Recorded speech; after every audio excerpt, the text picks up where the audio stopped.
Welcome to another episode of Who Dares Wins with JP. I'm your host, JP. What's going on, guys?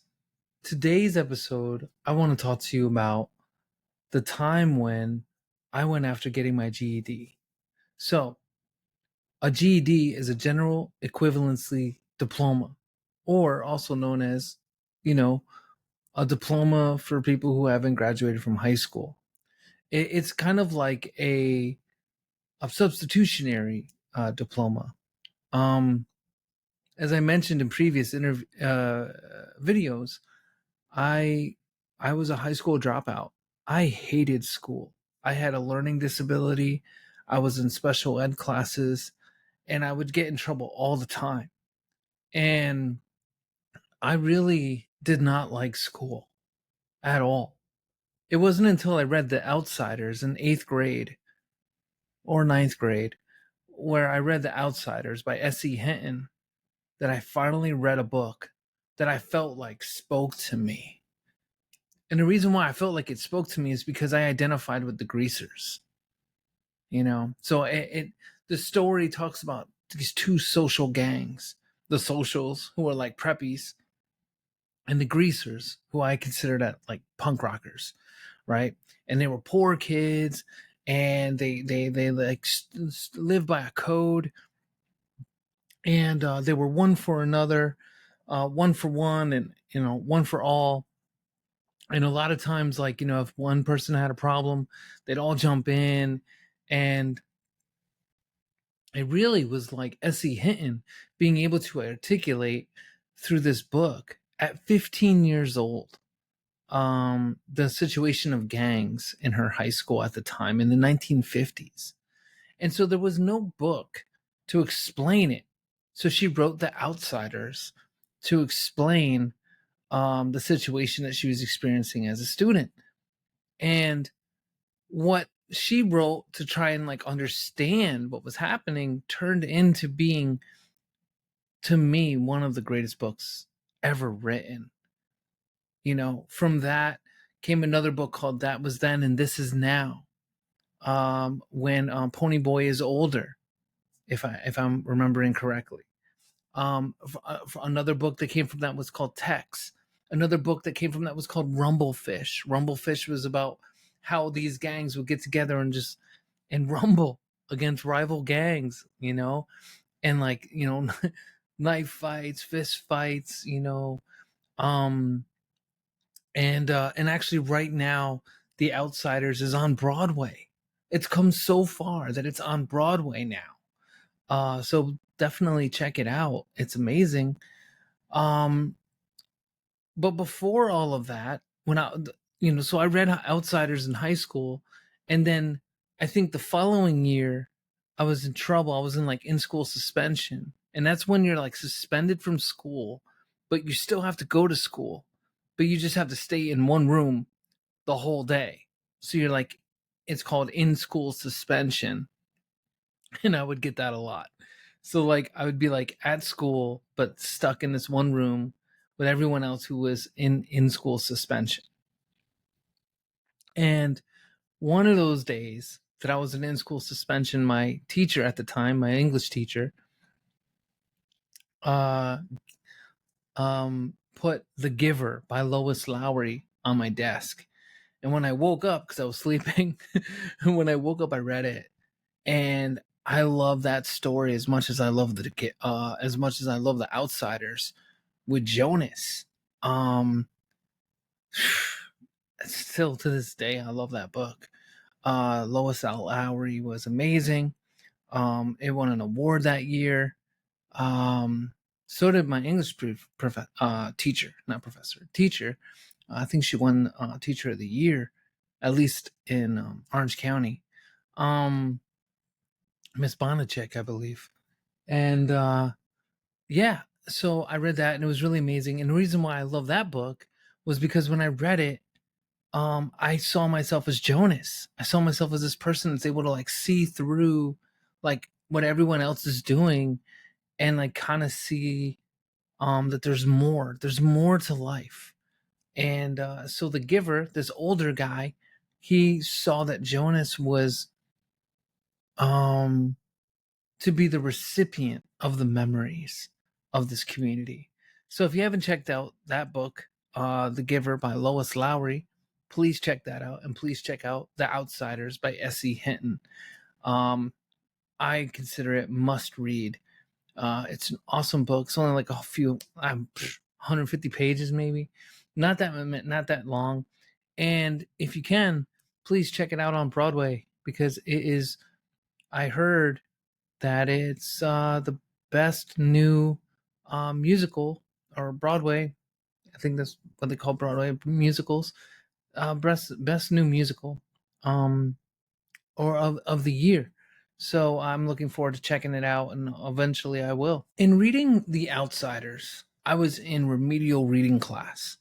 I had a 5th grade reading level, but I was able to read that book. And why was I able to read that book?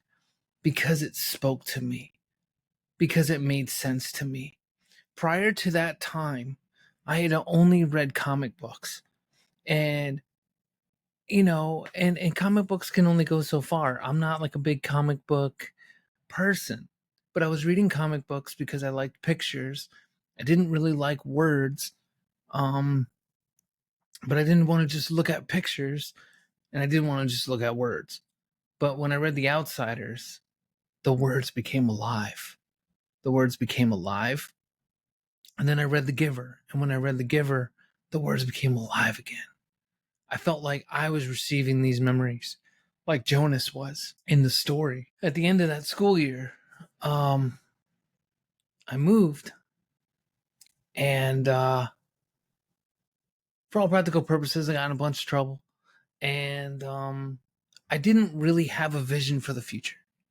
I didn't really understand that like education could be this beautiful thing, that there's more to school than like acceptance and like being cool or having the right clothes. Or I just don't remember being in school and thinking that like learning was why we're there.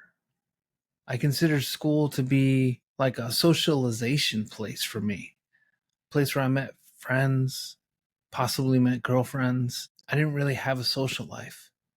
I moved a lot. And so at some points of my life, going to school was like the most excitement of my day. But for some reason, I just didn't excel. I didn't excel in class. I didn't excel. It wasn't until I read The Outsiders that I really, saw the beauty of reading, the beauty of writing, the beauty of expressing myself. Um, you know, um, so a few of us back then, we all were like, what are we gonna do? Like, I don't want to go to school. I don't like going to school, and I don't want to go to college. Why would I go to college? It's like more school. Why would I want to do that? And so, I had to go for my GED. And as I went for my GED, it was in 1998. 1998. I didn't get my GED until 99.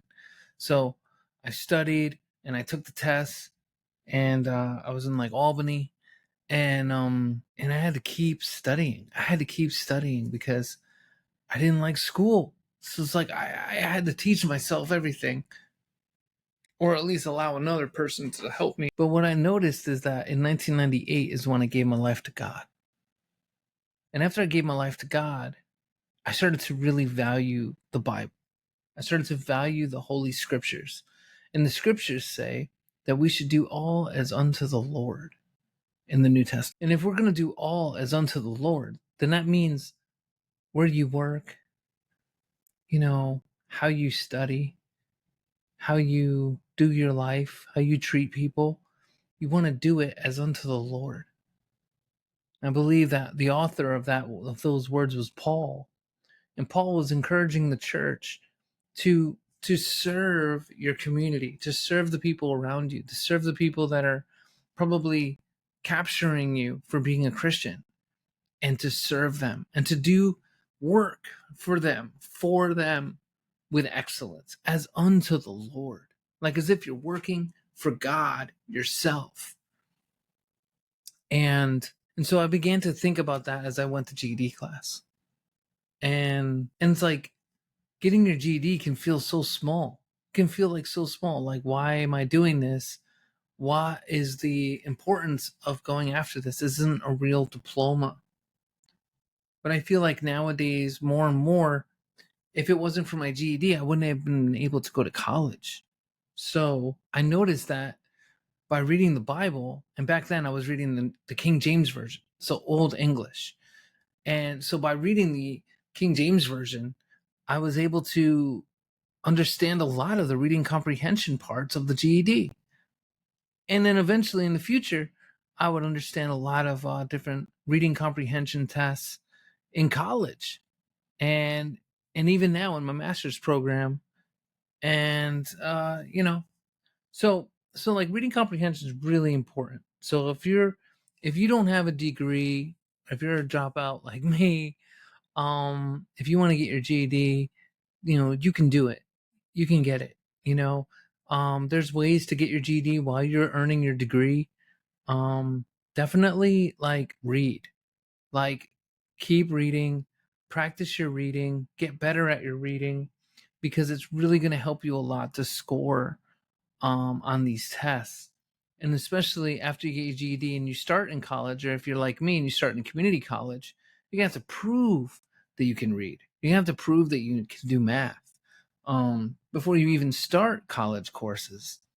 So as I read the King James Version, I was not confused on the GED when it used Old English language, because the GED has different sections. There's English section, a math section, reading comprehension section, inferences, social studies, these different categories. And yeah, so like, you know, like I was saying, keep reading, but also keep taking practice tests. So I wrote down, these are the notes that I'm reading um from my time taking my GED. I took mine in 1999, so I'm sure it's different now. But I kept taking practice tests. So I'd take a test, I'd score myself, and then I'd study my weaknesses. I wouldn't study what I did well. So like at first I would take the whole test again and again and again and again. But then my advisors and my mentors, or tutors, they were like, no, study your weaknesses, because your strengths are going to be your strengths even on test day. So don't focus on them so much. Focus on your weaknesses. So I focused on algebra.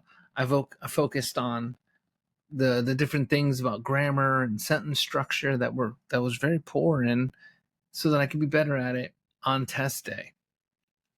And so by taking those practice tests, and by continually taking those practice tests, you're sharpening your skills.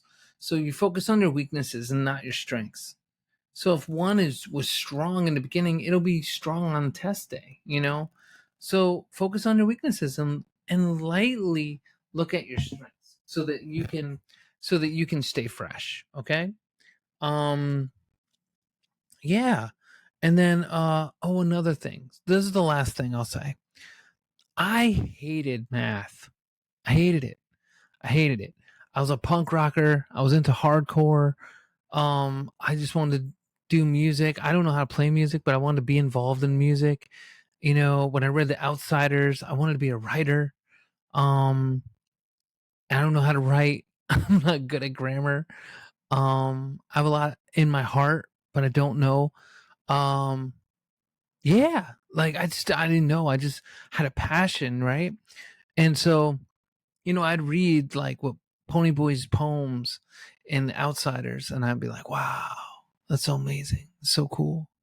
Um, but I hated math, but I got better at it. And eventually I did really well in math. And I had certain reading assignments and grammar, but I focused on that and learned how to write well and not be intimidated by math, you know? So when we address our fears, those same fears become our strengths.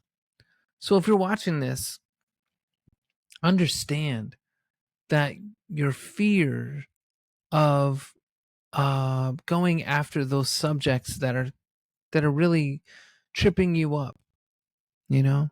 Maybe you're like me and you don't have a good reading level right now. You're reading at a grade level that is subpar, or like beneath you. Like I was in high school. I should have been reading at a 9th grade level, 10th grade level, but I was reading at a 5th grade level. A lot of times I had to read sentences over and over and over again because I had attention problems. I had attention deficit disorder. And so I had to learn these coping skills in order to do well, in order to have comprehension of what I'm reading.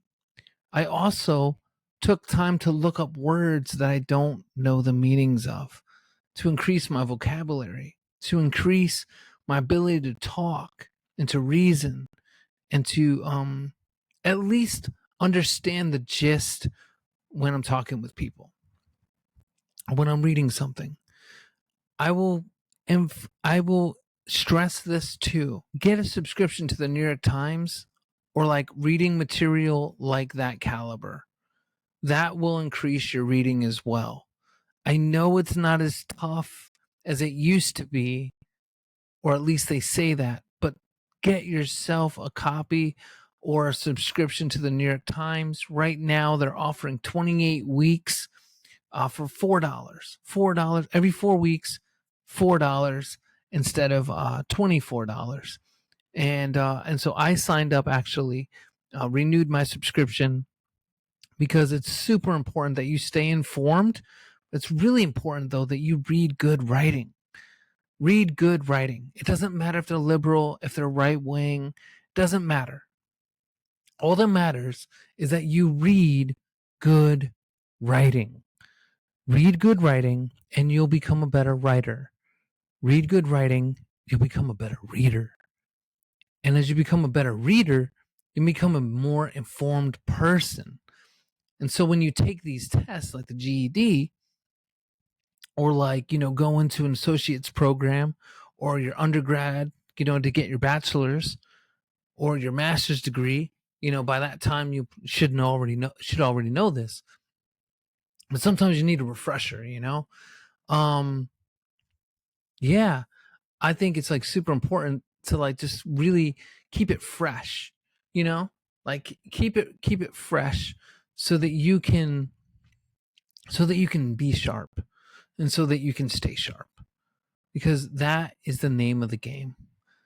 Staying sharp and being able to know or being prepared for the unexpected.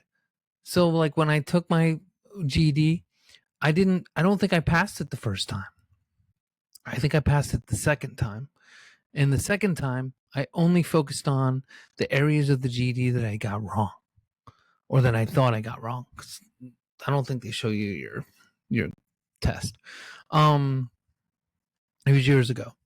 But yeah, I knew enough that I knew that it wasn't well, and my mentors could point it out, because we were taking these practice tests over and over again. So that's my encouragement to you. Please, if you don't have your degree, if you want to get your GED, if you don't know how to get it started, or what channels to do, or whatnot, um you might know, and that's fine. But I'm just sharing with you because I want to talk to you guys more and more about how I've gone after fear in the past into the present.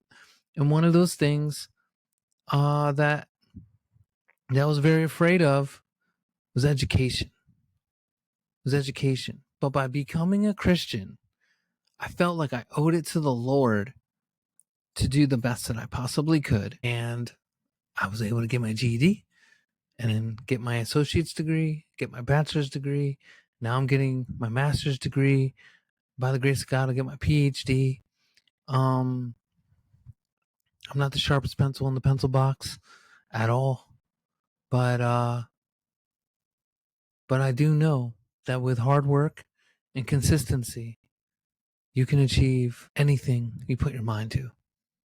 All right? I'll see you in the next video. Thank you. Please be sure to subscribe, to like, to follow. And thank you. And I wish you yeah, I wish you good luck. You know what I mean? It could be scary. It could be scary going after this. I know I was scared, but you have nothing to lose but your fear. So do it afraid. I'll talk to you later.